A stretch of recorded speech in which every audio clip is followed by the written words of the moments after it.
Bienvenue dans ce nouveau chapitre où je vous propose de découvrir ensemble comment écrire et lire un fichier en PHP. Donc par rapport à ces deux opérations, vous avez deux fonctions que vous allez être principalement amenés à utiliser, qui sont les fonctions FilePutContents et FileGetContents, qui permettent respectivement d'écrire et de lire dans un fichier. Donc tout de suite, on va découvrir la première, file_put_contents. Donc cette fonction prend deux paramètres qui sont nécessaires. Le premier, c'est le chemin vers le fichier, et le second, c'est les données que l'on souhaite insérer. Donc ces données peuvent se présenter de différentes manières. Ça peut être une chaîne de caractères, un tableau ou une ressource. Donc ça, c'est quelque chose que l'on verra un petit peu plus tard. Ensuite, vous avez deux paramètres optionnels. Le premier, c'est un entier qui est un drapeau, qui permet d'indiquer comment on va écrire dans un fichier ou comment on va inclure le fichier. Et le troisième, c'est une ressource, un contexte. Donc pour l'instant, on ne s'en occupe pas. Donc pour notre exemple, on va créer peut-être un nouveau dossier pour séparer le code. Et je vais créer un nouveau dossier CLI, comme Command Line Interface. Parce que pour l'instant, on va tester ces fonctions en ligne de commande pour vraiment ne pas avoir à mélanger avec de l'HTML. Donc de suite, je vais créer à l'intérieur un nouveau fichier que je vais appeler test.php. Et à l'intérieur, j'ouvre ma balise PHP et je vais faire un file_put_contents. On met le nom du fichier, ça sera demo.txt, et ensuite le contenu à mettre. Et je vais ici utiliser une chaîne de caractères. Et c'est tout ce que l'on a à faire pour écrire un fichier. Petite particularité, si le fichier n'existe pas, il sera automatiquement créé. Maintenant, si je souhaite exécuter ce fichier, je fais un coup de PHP, cli/test.php. Automatiquement, je vois qu'un fichier demo.txt a été créé à la racine et il va contenir « Salut les gens ». Donc, comme vous le voyez, c'est très simple. Alors, petite remarque, il faut faire attention au chemin que vous indiquez. Ce chemin va être relatif au contexte d'exécution de PHP. Si PHP est exécuté dans le dossier tutoriel PHP, le fichier demo.txt sera créé au même niveau. Donc ça, c'est quelque chose qui peut être gênant. Nous, on a envie de lui dire « Je veux vraiment le mettre dans le dossier CLI ». Donc ce que l'on pourrait faire, c'est mettre le chemin absolu. Donc dans le cas de Windows, avec des anti-slash comme ceci. Mais c'est pas forcément pratique parce qu'il va falloir mettre le chemin complet vers le fichier, et si demain on déplace le dossier, il va falloir changer ça. Donc il faut savoir que vous avez la possibilité d'accéder à des constantes particulières qui vous permettent de récupérer des informations sur le fichier courant. Donc, je vais temporairement commenter ça, et on va mettre un var dump. Et la constante s'appelle __dir__. C'est un peu particulier, mais c'est comme ça. Si je réexécute ce fichier-là, vous voyez que cette constante va contenir l'ensemble du chemin. Donc si je souhaite écrire demo.txt dans ce dossier spécifiquement, je vais créer une variable fichier qui contiendra le chemin absolu.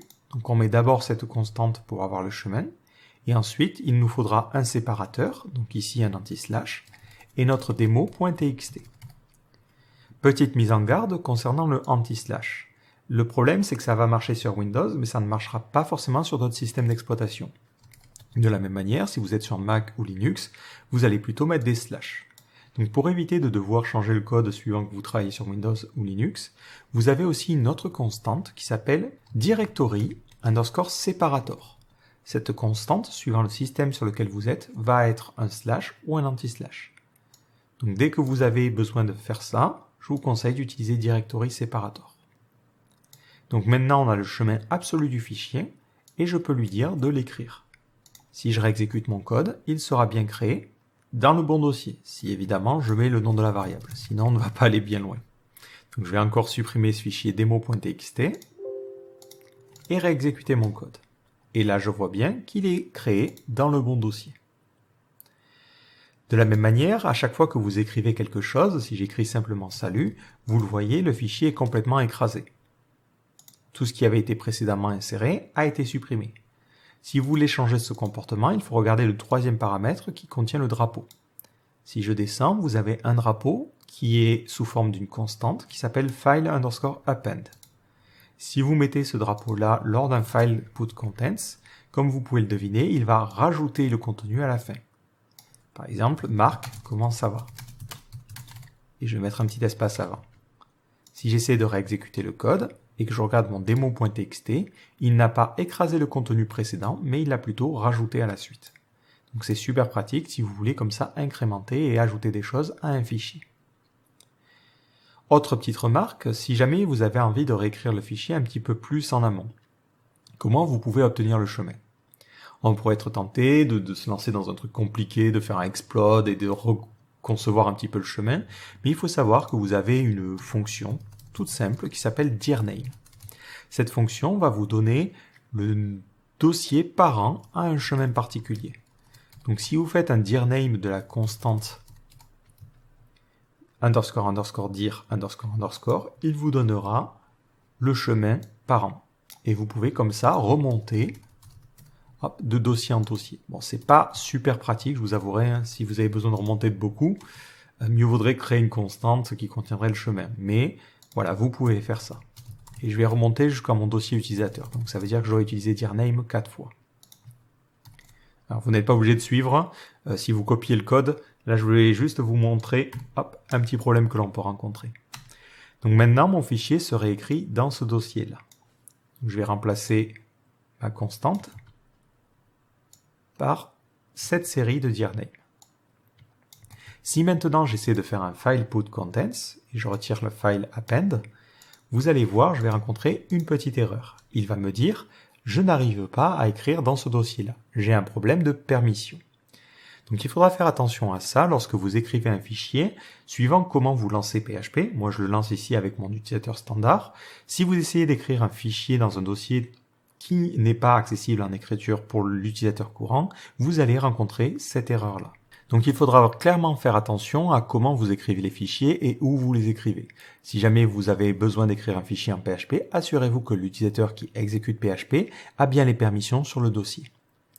Autre petite remarque tant qu'on y est, lorsque vous avez des warnings ou des erreurs, vous avez la possibilité de les cacher en mettant un arrobase devant une fonction. Dans ce cas-là, ça va rendre silencieux toutes les erreurs que vous pourriez avoir. Si je réexécute mon code, on voit qu'on n'a plus d'erreurs. Par contre, pensez à faire votre traitement derrière. Donc on vous dit que le file put contents, ça retourne le nombre d'octets qui ont été écrits dans le fichier. Et ça retourne false si on a un problème. Donc on peut lui dire ici size pour le nombre d'octets et lui dire si size est égal à false, mais vraiment la valeur false, dans ce cas-là, on pourrait faire écho impossible d'écrire dans le fichier. Sinon, on ferait écho écriture réussie.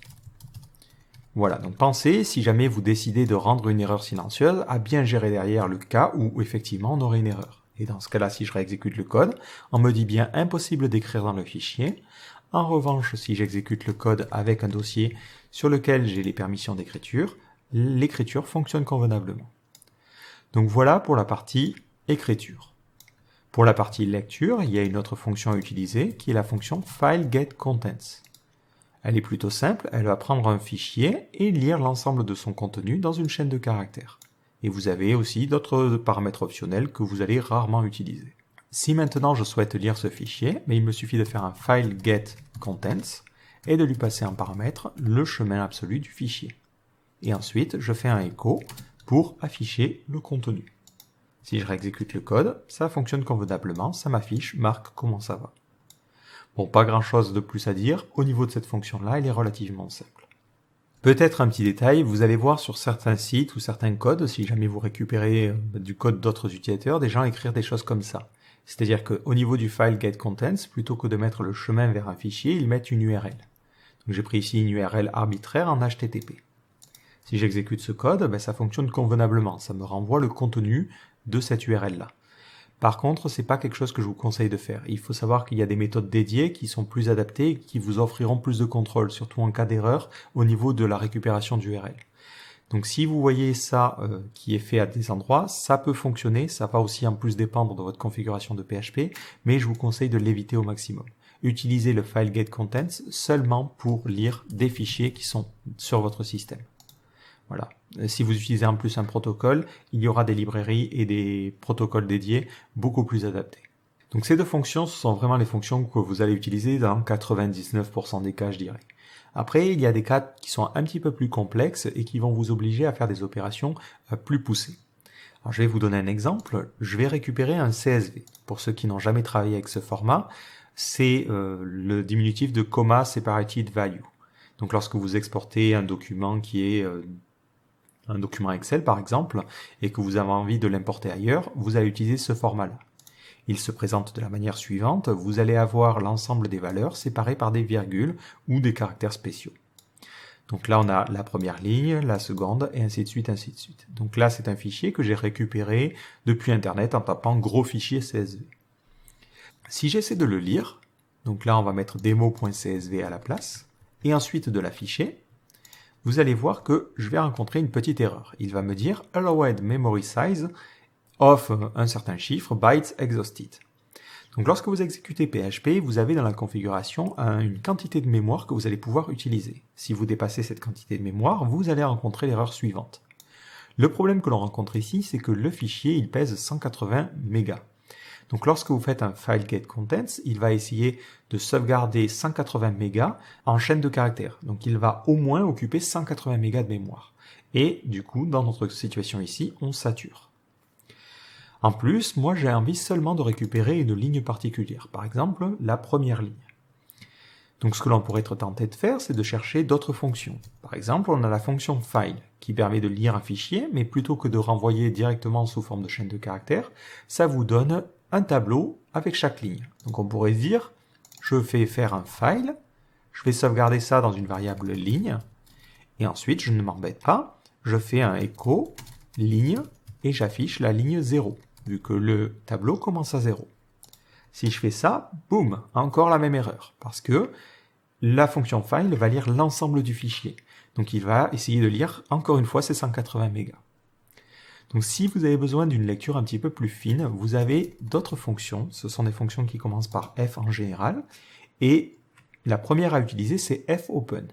Ça permet d'ouvrir un fichier et de le sauvegarder sous forme de ressources. Mais ça ne lira pas pour le moment le contenu du fichier. Ça va placer un curseur virtuel, un petit peu comme le curseur de votre éditeur, au début du fichier. Et ensuite, vous allez pouvoir déplacer ce curseur et lui dire « Je veux que tu lises par exemple les 5 premiers caractères à partir du curseur ». L'avantage, c'est que ça vous permet de naviguer dans des très gros fichiers. Donc cette fonction fopen, elle prend en premier paramètre le nom du fichier et en second paramètre un mode. Et vous avez le choix parmi ces différents modes. Si vous ne souhaitez que lire un fichier, vous pouvez utiliser R.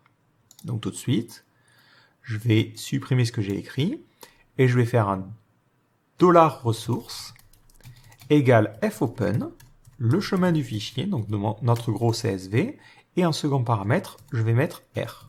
R, c'est pour un mode en lecture seule. Ensuite, si vous voulez naviguer un peu dans ce fichier, vous avez ces fonctions-là.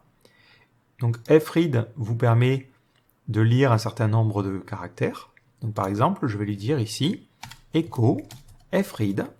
Je lui passe en premier paramètre la ressource, et je lui dis, lis les 2 premiers octets. Si j'aurais essayé d'exécuter le code, ça me donne R et E.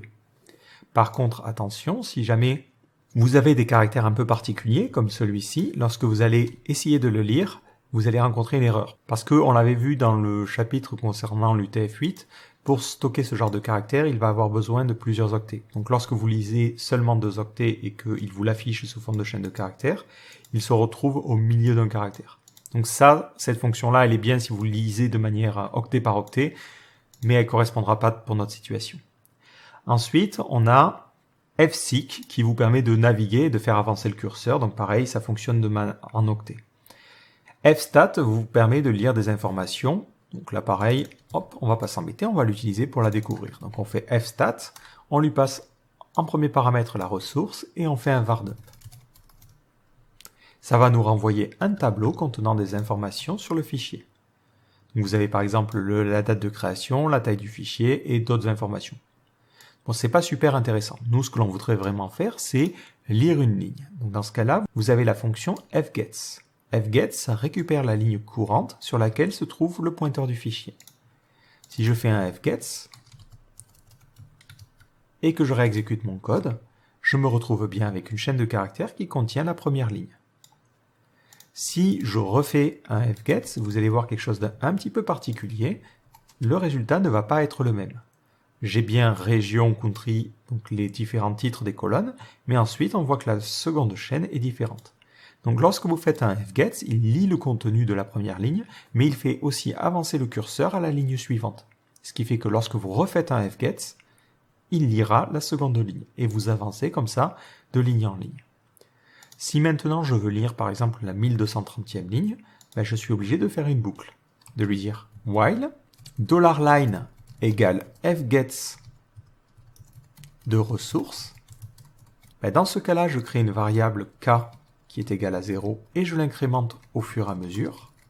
Et je lui dis si k est égal à 1230, ça veut dire qu'on est à la 1230e ligne, je fais un écho de line. Et ensuite je break parce que ce n'est pas utile de lire les lignes suivantes. Lorsque vous avez fini de travailler avec un fichier, il faudra penser à le fermer. Sinon il reste ouvert et vous ne pourrez pas le manipuler d'une autre manière. Et certains d'entre vous vont me sauter au visage en me disant « Oui, mais là il y a un problème, tu as écrit un égal. » Normalement, quand on veut tester une égalité, on fait double égal ou triple égal. Donc là, ce que je fais, c'est effectivement une assignation dans la boucle. Alors ça peut paraître un petit peu particulier, et je vais vous montrer un exemple. Si vous voulez tester PHP, vous pouvez passer en mode interactif en faisant PHP-A. Ça vous permet d'écrire du PHP et de pouvoir le tester. Donc lorsque vous créez une variable, si vous faites un $a égale 3, si vous lui demandez d'afficher ce que donne ce $a égale 3, ça vous affichera tout simplement 3. Et la variable a aura aussi la valeur 3. Donc l'avantage, c'est que vous pouvez comme ça cumuler un test. Il va vérifier que cette valeur-là est différente de false ou différente de 0. Et en plus, il va l'assigner dans la variable. Donc ça vous permet d'économiser une ligne. Donc fget, si on revient dessus, ça récupère la ligne courante et on voit que la valeur de retour c'est une chaîne de caractères, mais si une erreur survient, par exemple quand on arrive à la fin du fichier, ça nous renverra false. Donc ça nous fera automatiquement sortir de la boucle. Donc soit on sort parce qu'on est au bout du fichier, soit on sort parce qu'on a atteint la ligne qui nous intéresse. Quoi qu'il arrive, à la fin, je ferme le fichier. Donc si maintenant je sors du mode interactif et que je réexécute mon fichier test.php, et que je n'oublie pas de mettre un S à la fonction fget, ça va bien me donner la ligne qui correspond. Donc middle east, north, et c'est bien la 1230e ligne. Et au niveau du fclose, c'est la ressource que l'on souhaite fermer, autant pour moi. Si je regarde au niveau du demo.csv, je fais CTRL-G et je vais taper 1230 pour aller à la 1230e ligne, et c'est bien la ligne que j'ai récupérée ici. Donc voilà comment vous pouvez récupérer des gros fichiers. Donc de la même manière, vous pouvez aussi écrire dans un fichier. Par exemple, si j'ai envie d'écrire à la première ligne quelque chose, je peux lui dire, dans ce cas-là, je veux récupérer le fichier à la fois en lecture et en écriture. Donc vous pouvez le faire grâce au mode, si on revient sur la doc de fopen, vous avez le mode en lecture et en écriture, et ça place le pointeur au début du fichier. Donc après, vous avez aussi W, qui ouvre en écriture seule, donc ça ne nous intéresse pas. W+, en écriture en lecture, et réduit la taille du fichier à 0. Donc nous, on ne veut pas effacer le fichier, donc ça, c'est pas bon. Vous avez aussi le A, ça place le pointeur à la fin du fichier, donc ça c'est pratique si vous voulez rajouter des contenus après. Et après, vous en avez d'autres, donc ça dépendra si le fichier existe, qu'est-ce qu'il fait, si le fichier n'existe pas, qu'est-ce qu'il fait. Bon, peu importe, nous, on va utiliser R+, dans notre situation. Et on va lui dire, par exemple, après la ligne 1, je vais écrire « Salut les gens ». Donc pour écrire dans le fichier, on a une fonction qui s'appelle fwrite, qui permet d'écrire dans un fichier en mode binaire. Et du coup, je peux l'utiliser en faisant un fwrite. Je vais lui donner le nom de la ressource, et en second paramètre, « Salut les gens ». Si j'essaie de sauvegarder et de relancer mon code, je vais voir que dans mon demo.csv, alors je vais peut-être le réouvrir, on a bien ici écrit « Salut les gens ». Il faudra faire en revanche attention, lorsque vous écrivez dans un fichier, il va écrire par-dessus. C'est-à-dire qu'il n'a pas décalé le texte qui existait déjà, mais il a écrit à partir du début, même s'il y avait quelque chose avant. Mais de manière générale, ce n'est pas forcément une opération qu'on va être amené à faire. Souvent, on va écrire à la fin d'un fichier ou au début, et on ne va pas trop avoir besoin de faire ça. Mais dans ce cas-là, vous allez être dans un cas un peu plus complexe où il faudrait lire la ligne et décaler en fait le reste du contenu. C'est très très compliqué et on va pas se lancer dans ce genre d'opération aujourd'hui. Donc voilà globalement comment vous pouvez travailler avec un fichier. Donc le choix de la méthode à utiliser va vraiment dépendre de la situation. Le file getContents et le file putContents, c'est très bien si vous avez des petits fichiers et des manipulations simples à faire. Et le fopen et le reste va plutôt servir dans des situations plus complexes où vous avez notamment des très gros fichiers que vous n'êtes pas en mesure d'ouvrir ou qui risquent de saturer la mémoire. Donc ça va toujours dépendre de la situation. Donc ce que je vous propose maintenant, c'est de mettre en pratique ce que l'on vient de voir à travers un petit exemple concret. Donc ce que je vous demande, c'est sur le site que l'on avait créé. Donc je vais revenir en faisant un php-s, localhost 2.8000, et on va mettre un -d, error underscore reporting, égale e_all. Je vais me rendre sur ma page, et je vous demande de créer une nouvelle page qui s'appellera menu.php. Cette page aura des titres de second niveau, donc des H2, pour les titres du menu, et ensuite affichera le menu. Les données, on va directement les récupérer depuis un fichier Excel. Donc j'ai ici créé le menu. On a le nom des sections. On a ensuite le nom de chaque pizza, les ingrédients et le prix. Et on a la même chose pour les desserts, le nom, les ingrédients et le prix, et les glaces. Et pour vous simplifier un petit peu la vie, je vais exporter ça. Donc je vais enregistrer au format TSV. Alors je pourrais choisir CSV, je vais peut-être faire les deux pour vous montrer la différence. Et ces fichiers, je vais les mettre dans un nouveau dossier de mon projet que je vais appeler data, comme données. À l'intérieur, j'y déplace mon CSV et mon TSV. On va l'appeler menu.tsv et menu.csv. Si je regarde ces deux fichiers, le principal inconvénient que l'on va avoir avec le CSV, c'est que vu qu'on a les ingrédients qui contiennent eux-mêmes des virgules, ça nous oblige à les mettre entre guillemets. Donc lorsque vous allez vouloir faire un explode, par exemple, pour récupérer chaque ligne, ça peut être un peu compliqué. Avec le TSV, ça sépare par des tabulations. Donc ça peut être plutôt pratique parce que vous avez les tabulations qui ne sont jamais utilisées dans les colonnes. Du coup, cette solution est plus facile à parser en utilisant un explode. Donc pour l'instant, je vous demande de le faire via TSV, donc via ce fichier-là. Votre but, c'est de le lire et de m'afficher un H2 pour les titres, ensuite un UL pour reprendre l'ensemble des menus. Vous allez mettre en gras le nom de la pizza et à la ligne, la liste des ingrédients. Donc essayez de le faire tout seul et ensuite on le corrige ensemble. Donc pour commencer, on va créer une nouvelle entrée dans le menu et on va créer un nouveau fichier menu.php. Donc ce fichier, on va le mettre directement à la racine et on va l'appeler menu.php. Alors il existe déjà et qu'est-ce qu'il contient ? Il contient cette partie-là. Alors, pour éviter de nous mélanger les pinceaux, je vais peut-être créer un nouveau dossier que je vais appeler Elements, qui contiendra les éléments de notre site. Et je vais glisser menu.php à l'intérieur. Ça me permettra de garder au premier niveau toutes les pages en fait du site. Pareil, la configuration, je vais la mettre peut-être dans Données, dans Data. Voilà, on va se réorganiser un petit peu. Le footer et le header, je vais le mettre dans Elements. Maintenant, je vais pouvoir créer mon nouveau fichier menu.php. À l'intérieur, je commence par inclure le header. Donc je fais un require header.php. Mais par contre, c'est maintenant dans le dossier Elements. Donc on fera elements/header.php. À la fin, je fais un require elements/footer.php. Je vais mettre ça sur une seule ligne. Au niveau de notre header.php, si je redescends un petit peu, on incluait le menu en utilisant la fonction navMenu.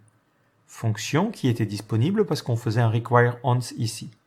Donc cette fonction, il faut l'inclure en remontant d'un cran. Et dans ce functions.php, c'est là que l'on avait le menu. Donc je me demande si vraiment menu.php était encore utilisé. J'aurais tendance à dire que non, donc je vais le supprimer. Donc si je reviens sur mon menu.php, je peux maintenant afficher le menu. Donc on va mettre un H1 avec marqué menu. Je vais aussi changer le titre de la page en mettant title égale notre menu. J'essaie maintenant de me rendre sur /menu.php et on va voir si on a des erreurs. Et il me dit je n'arrive pas à lire le fichier functions.php. Et ça rejoint un petit peu ce que je vous disais, il faut faire attention lorsque vous faites des require ou des include, les chemins relatifs peuvent être un petit peu traîtres. Donc là, dans ce cas-là, on va utiliser les nouvelles constantes que l'on a découvertes. Donc on utilise dirname de dir et ensuite directory separator. Comme ça, il a le chemin absolu pour trouver le fichier functions.php. Et là, ça ne pose plus de problème. Donc dans cette fonction menu, je vais rajouter un lien vers le menu. Donc ça pointera vers menu.php et ça permettra d'aller à menu. Si je réactualise ma page, j'ai maintenant cette page qui fonctionne convenablement. Donc au niveau du menu, je vais avoir besoin de lire notre fichier CSV. Donc je vais commencer par faire un file get contents.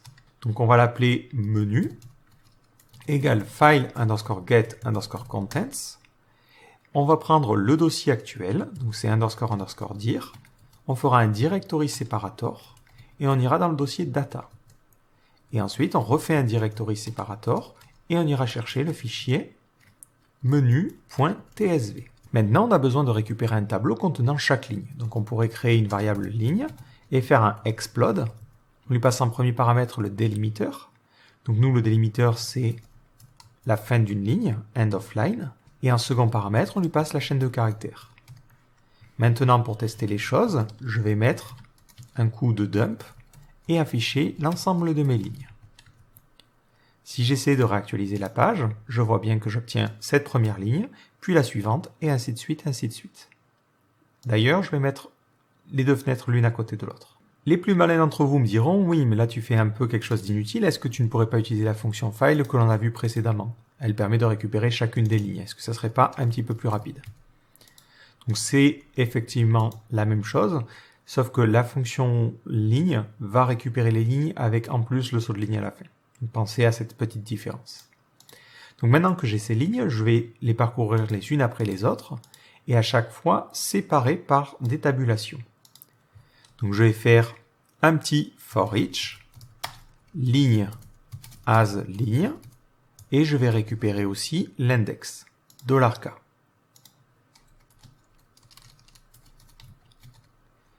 Maintenant, je vais lui demander de faire un dump, et on va exploser chaque chaîne de caractères par la tabulation. Donc la tabulation, ça s'écrit anti/t. Et je lui passe en second paramètre la ligne.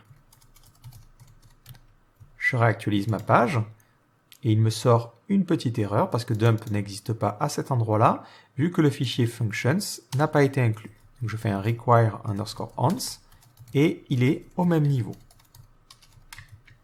Je réactualise ma page et je vois bien que j'obtiens pizza, une chaîne de caractères vide et une chaîne de caractères qui contient un saut de ligne. Donc si vous voulez éviter ce saut de ligne, vous avez une fonction en PHP qui s'appelle trim. Cette fonction permet de supprimer les espaces avant et après les chaînes de caractères. Donc si vous faites un trim de votre ligne et que vous réactualisez la page, vous allez voir qu'il va supprimer les espaces. Et dans ce cas-là, il récupérera seulement pizza, parce que en supprimant les espaces, il aura supprimé aussi les tabulations. Et après, pour la seconde ligne, on a vraiment plus ce saut de ligne. On a vraiment les trois éléments. Donc ça, c'est idéal. Donc maintenant qu'on a ces différents éléments, je vais les re-sauvegarder dans le tableau. Donc je vais modifier ce tableau-là. Donc pour cela, je vais faire $ligne. Je vais lui demander de modifier la ligne qui est à l'index donné, et je récupère cette valeur-là. Si vous voulez, je suis en train de réécraser le tableau et pour chaque ligne, lui demander de sauvegarder les différents éléments qui composent notre carte. Et si je réactualise la page, j'ai bien un tableau de 17 lignes. J'ai une première ligne qui contient une seule information qui est le nom de la section. Et sur la seconde ligne, j'ai végétarienne, le nom de la pizza, les ingrédients et ensuite le prix. Maintenant, il me suffit simplement de faire une petite boucle pour afficher les choses. Donc on est parti. For each ligne as $ligne. Pas besoin de récupérer l'index ici. Et j'utilise la syntaxe avec les deux points. And for each. Maintenant, je dois vérifier est-ce que le tableau est de taille 3 ou de taille 1. S'il est de taille 1, c'est qu'on est dans un cas de titre. Donc on va lui dire if count de ligne est égal à 1. Dans ce cas-là, on utilisera un H2. Dans le cas contraire, on utilisera un UL. Ici, je vais donc faire un H2 et je vais afficher ligne 0. Je pars du principe que l'utilisateur qui a généré le CSV n'a pas inséré de caractères spéciaux, donc pas besoin de faire un HTML entities. Dans le cas contraire, on va faire un petit paragraphe et on va afficher en gras, donc en strong, le nom de l'élément, donc ça sera ligne 0. On ira à la ligne avec un petit BR et on affichera ensuite la liste des ingrédients. Donc la liste, on la récupère en faisant un ligne 1. Vous pourriez ici refaire un explode en séparant par une virgule et faire un UL et des ali. Là, à vous de voir comment vous voulez présenter les choses. Enfin, on va afficher le prix. Je me dis que le prix, ça serait intéressant de le mettre à droite. Donc pour chaque élément, on va créer une div qui aura la classe row. Hop, on va faire un -col-sm-8 et on affichera les ingrédients et le nom du plat. Et ensuite, on fera un col-sm-4 et là, on affichera le prix. Donc ça sera ligne et on mettra 2. Voilà, le dernier élément. Et on mettra peut-être euro à la suite. Si je réactualise ma page, voilà, j'obtiens ici tout de suite un menu qui a été automatiquement généré à partir d'un TSV exporté par l'utilisateur. Ce que vous pouvez faire, c'est peut-être mettre ça en plus gras. Si vous voulez un peu plus de cohérence au niveau des chiffres, par exemple, vous dites, moi je veux qu'ils mettent une virgule et qu'ils mettent toujours 2 chiffres après la virgule, vous avez une fonction pour faire ça en PHP qui s'appelle number format. Donc l'idée aussi à travers ces exemples-là, c'est de vous faire découvrir des fonctions. Donc vous lui passez un nombre et vous pouvez ensuite lui dire comment le formater. Donc il y a 2 signatures possibles. Donc on va utiliser la seconde. Donc on fait un number format. On lui passe en premier paramètre notre chaîne de caractères qui sera automatiquement convertie en float, vu qu'on a un typage ici. On lui dit le nombre de décimales que l'on souhaite. On en veut 2. Le séparateur pour les décimales, une virgule. Et après, on peut avoir un séparateur pour les milliers, et par défaut, ça serait une virgule. Donc si jamais vous avez des prix de pizza très très chers, voilà, on mettrait un espace. Mais nous, dans notre cas, on ne dépassera pas la centaine. Donc si maintenant je reviens sur ma page, on a comme ça tous les prix qui sont formatés de la même manière. Et c'est quand même beaucoup plus agréable à lire. Maintenant, je vous propose de découvrir comment on pourrait le faire en parsant cette fois-ci non pas le TSV, mais le CSV. Donc les valeurs sont séparées par des virgules, et il faudra faire attention, pour la première ligne, on a virgule, virgule, donc on n'a pas juste des espaces.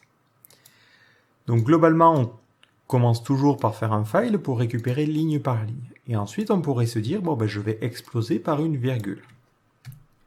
Et par contre, dans mon trim, il faudrait que je supprime les virgules qui sont en trop à la fin de la ligne ou au début. Donc cette fonction trim, elle prend en second paramètre les caractères que vous souhaitez supprimer. On voit les tabulations, on voit un espace, les sauts de ligne.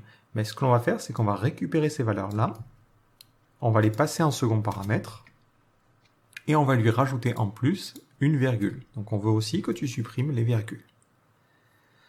Si maintenant j'essaie de réactualiser la page, et je vais peut-être mettre un dump de ligne, je vais voir que j'ai bien ma première ligne qui ne contiendra que pizza, mais par contre sur la seconde ligne, il fait absolument n'importe quoi. Parce que, si on revient sur notre CSV, on avait une quote ici, et on avait des virgules pour séparer la liste des ingrédients. Cette quote permet au CSV d'indiquer que tout ça, c'est une chaîne de caractères. Donc que techniquement, il ne devrait pas vérifier les virgules à l'intérieur. Donc dans cette situation-là, c'est un peu trop compliqué en fait de parser une chaîne avec un simple explode. Mais il faut savoir qu'il existe une fonction qui n'est pas forcément super facile à trouver parce que si vous faites CSV, elle n'est pas proposée, mais si vous faites la recherche, vous avez cette fonction-là. Cette fonction vous permet de prendre une ligne et de la parser en respectant la syntaxe CSV. Et vous pouvez même choisir le type de délimiteur utilisé. Nous, on avait choisi une virgule, donc c'est assez standard. Et après aussi, comment il englobe les chaînes de caractères. Et là, pareil, c'est une double quote, c'est exactement ce qu'on utilisait. Donc, plutôt que d'utiliser notre fonction explode, on peut simplement utiliser cette fonction-là. Et elle ne prendra qu'un paramètre qui sera la chaîne de caractères que l'on souhaite interpréter. Si maintenant je reviens sur ma page, on voit bien qu'on obtiendra toujours le même résultat. Résultat qu'on peut laisser à la suite du script et qui continuera à afficher le menu. Donc si vous souhaitez parser un CSV, ça peut être intéressant de faire un file, si votre fichier n'est pas trop gros évidemment, et ensuite de faire un string get CSV pour parser ligne par ligne et récupérer l'ensemble des informations. Et vous voyez comment on peut récupérer des données depuis un fichier pour les afficher sur notre site web. Donc je vous propose de faire un autre exemple sur l'écriture de fichiers, mais cet exemple on va le séparer dans une autre vidéo, histoire de ne pas trop rallonger celle-ci. Donc je vous donne rendez-vous dans ce prochain chapitre.